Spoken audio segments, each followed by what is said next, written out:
Halo, perkenalkan nama saya Farelio Masi dari jurusan Manajemen Fakultas Ekonomi dan Bisnis Universitas Samratulangi Manado.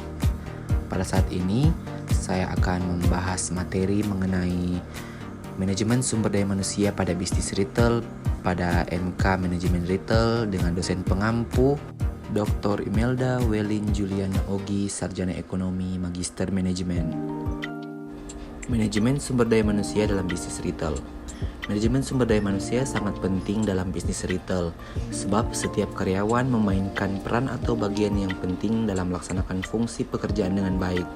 Retail masih membutuhkan orang untuk melaksanakan aktivitas dasarnya, seperti pembelian, menawarkan barang dagangan, dan menyediakan jasa pelayanan kepada pelanggan. Beberapa hal terkait dengan sumber daya manusia dalam retail mempunyai peranan penting dalam membentuk sebuah retail. Retail mendapat keuntungan yang kompetitif dengan cara mengembangkan dan mengelola sumber daya manusia. Manajemen sumber daya manusia sangat penting bagi retail untuk berfokus pada masalah strategi dalam struktur organisasi. Pendekatan-pendekatan yang secara umum digunakan untuk memotivasi dan mengkoordinasikan aktivitas karyawan dan manajemen praktis untuk membangun kekuatan kerja secara efektif dan mengurangi tingkat perputaran karyawan. Nah, setiap karyawan memainkan suatu peran yang penting dalam melaksanakan fungsi pekerjaan dengan baik. Karena berbeda dengan pabrik, di mana sebagian besar pekerjaan didominasi oleh mesin atau alat, sedangkan di retail dan jasa pelayanan lainnya masih menggunakan tenaga kerja secara intensif. Dalam pengelolaannya, sumber daya manusia memberikan kontribusi besar dalam peningkatan kinerja dalam perusahaan, sehingga retail akan mendapat keuntungan yang kompetitif dengan cara mengembangkan dan mengelola sumber daya manusia dengan baik. Next, ada tahapan dan pengelolaan sumber daya manusia. Dalam pelaksanaannya, pengelolaan sumber daya manusia memerlukan perencanaan yang matang. Hal ini didasarkan pada beberapa karakter yang harus dimiliki sebagai modal oleh para karyawan retail, di antaranya adalah: yang pertama, memiliki keterampilan analisis, kemampuan menyelesaikan masalah dan memiliki kemampuan numerik untuk menganalisis fakta dan data bagi perencanaan, pengelolaan, dan pengawasan. Yang kedua adalah memiliki kreativitas atau mampu untuk menghasilkan ide-ide dan solusi yang imajinatif, cepat mengenali kebutuhan konsumen, dan mampu bertindak dan mengantisipasi perubahan. Yang ketiga ada mampu mengambil keputusan yang cepat dan tepat. Yang keempat ada fleksibel atau mampu berlaku fleksibel terhadap kejadian sehari-hari agar mampu mengakomodasi perubahan tren, gaya, serta sikap pelanggan. Yang berikutnya ada inisiatif, leadership, dan mampu mengorganisasikan pekerjaan dan menentukan prioritas, berani mengambil risiko dengan pertimbangan analisis yang akurat dan bertanggung jawab. Ada 4 tahapan pengelolaan sumber daya manusia. Yang pertama ada rekrutmen, yang kedua seleksi, yang ketiga orientasi pelatihan dan pengembangan, dan yang keempat adalah penilaian kinerja.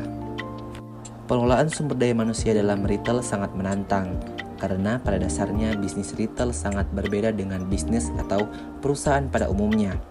Ada beberapa ciri yang dapat dijadikan pembeda, yaitu yang pertama, jam kerja karyawan berbeda dengan perusahaan pada umumnya. Yang kedua, penekanan terhadap kontrol biaya. Yang ketiga, ada perubahan demografis pekerja. Next, persoalan strategis dalam pengelolaan sumber daya manusia dalam bisnis retail. Manajemen sumber daya manusia pada umumnya memiliki tantangan yang berbeda karena nilai-nilai kerja, sistem ekonomi, dan peraturan yang berbeda. Terdapat 3 persoalan strategis penting yang dihadapi pengelola sumber daya manusia retail, yaitu sebagai berikut.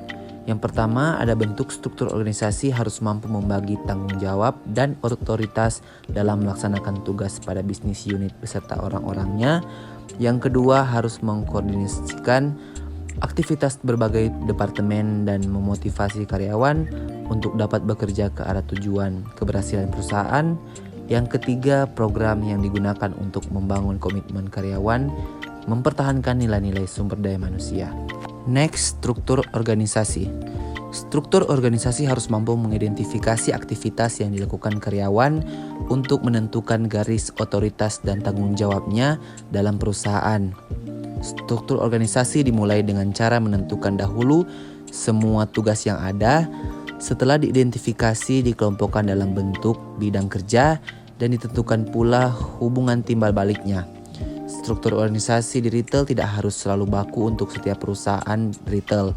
Struktur organisasi dapat berbeda dengan retail, disesuaikan dengan kebutuhan masing-masing. Berikut ini ada berbagai pilihan struktur organisasi. Yang pertama ada struktur organisasi fungsional. Struktur organisasi ini disusun berdasarkan fungsi yang dijalankan masing-masing departemen. Yang kedua, struktur organisasi berdasarkan produk. Struktur organisasi yang disusun berdasarkan barang dagangan yang dijual dalam retail. Yang ketiga ada struktur organisasi berdasarkan geografis.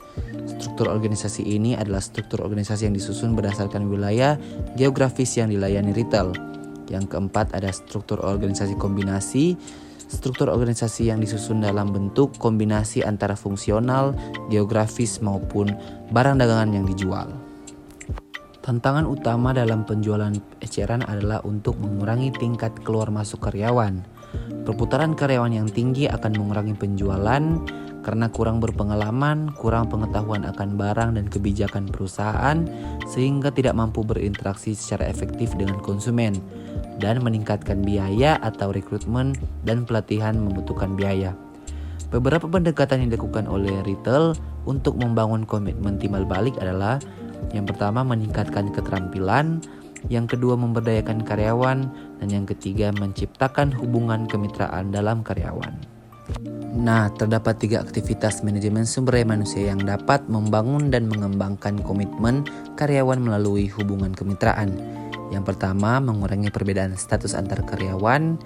Yang kedua, memberikan peluang promosi untuk karyawan lama. Dan yang ketiga, diberlakukan flex time atau sistem penjadwalan pekerjaan yang memungkinkan karyawan memilih waktu kerja, dan job sharing atau 2 karyawan secara sukarela bertanggung jawab atas satu pekerjaan. Retail umumnya menggunakan beberapa metode untuk memotivasi aktivitas karyawannya.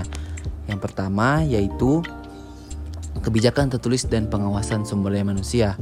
Hal ini adalah metode koordinasi yang paling mendasar karena dapat dijadikan indikasi dan petunjuk bagi karyawan mengenai apa yang harus dilakukan dan yang tidak boleh dilakukan. Yang kedua ada insentif. Insentif biasanya dipergunakan retail untuk memotivasi karyawan dalam melaksanakan aktivitas yang konsisten dengan sasaran penjualan. Terdapat 2 jenis insentif, yaitu yang pertama ada komisi dan yang kedua adalah bonus. Yang ketiga ada budaya organisasi. Memotivasi dan mengoordinasi karyawan bertujuan untuk mengembangkan budaya organisasi yang kuat. Satuan nilai-nilai, tradisi, kebiasaan dalam suatu perusahaan yang mendasari perilaku karyawan atau organisasi seperti menghargai setiap karyawan, mau mendengarkan bawahan, dan lain-lain. Yang keempat adalah kompensasi. Kompensasi adalah penghargaan atau imbalan yang diterima para tenaga kerja atau karyawan atas kontribusinya dalam mewujudkan tujuan perusahaan. Sekian pembahasan materi mengenai manajemen sumber daya manusia pada bisnis retail. Atas perhatian diucapkan banyak terima kasih. Bye.